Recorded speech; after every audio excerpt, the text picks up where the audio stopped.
পারেনি।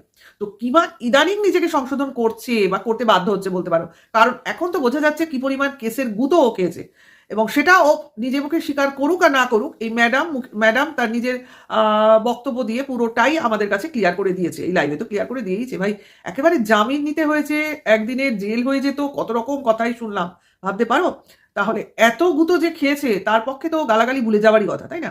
তো সেই রকমই হয়েছে কিমার অবস্থা, মানে আর যাতে ওই সমনটা না বেরোতে পারে তার জন্যই নিজে আর কি ভেগ ধরেছে বলতে পারো।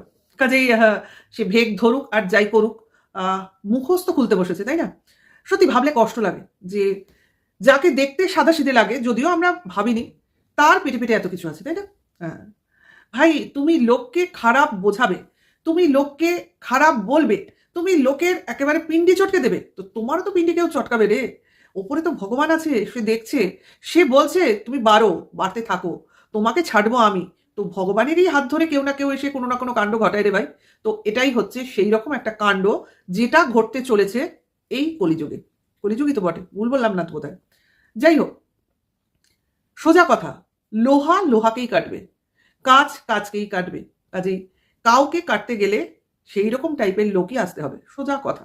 এখানে কোনো দ্বিমত নেই, এখানে কোনো অবজেকশন নেই, এখানে কোনো আমাদের অপোজও নেই। হতেই পারে ভাই, তুমি যেরকম দুনিয়াকে দেখিয়েছো তুমিও তো সেরকমই দেখবে। তোমার জন্যই আছে একজন। তুমি ভেবেছিলে যে কাউকে দিয়ে তুমি নিজের পাওয়ারটাকে বাড়াবে বা নিজেকে পাওয়ারফুল করে তুলবে। নিজেকে পাওয়ারফুল করে তুলতে গিয়ে তুমি নিজেকে এমন একটা পর্যায়ে নিয়ে গেছো যেখানে ওই ফ্রাঙ্কেনস্টাইনের মতো নিজের ধ্বংস তুমি নিজে দেখতে পাবে। তো সেই সিচুয়েশনটাই তৈরি হয়েছে এখন এই লাইভে পরিষ্কার বোঝা গেল।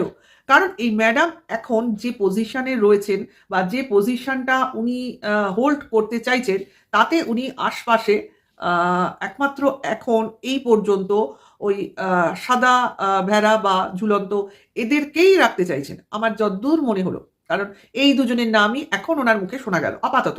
আর বাদ বাকি কারো নাম উনি ওনার ফেভারে নিলেন না, সবাইকে উনি ওনার অপোনেন্ট হিসেবে নিয়েছেন, ঠিক আছে? কারণ এরা সবাই বেচুর বিরুদ্ধে বলছে, ওনার এটাই আর কি যুক্তি। কারণ বেচুর পক্ষ নিয়েছেন উনি, বেচুর ভালো চান উনি, তার জন্য বেচুর বিপক্ষে যারা রয়েছে তাদের বিরোধিতাও করবেন উনি। অথচ দেখো, বেচুর পক্ষ বিপক্ষ এটা টিনার জন্য যত না হয়েছে, এখানে ঢুকে পড়েছে কে? সেই এচু। কিন্তু এচুর এখন প্রসঙ্গটা কিরকম যেন থিমিয়ে যাচ্ছে, যাচ্ছে না? যাচ্ছে কিন্তু। কারণ এচু আসার পরই কিন্তু এই পক্ষপাতিত্ব, বিরোধিতা এইগুলো কিন্তু সৃষ্টি হয়েছে, তাই না? কাজে এখানে টিনা কোন বিরোধিতা সৃষ্টি করলো আমি ঠিক বুঝলাম না। কাজে এখানে এচু যদি এই বিরোধিতা সৃষ্টি করে তাহলে এচুর ডেসিগনেশনটা কি? এটা তো কেউ ক্লিয়ার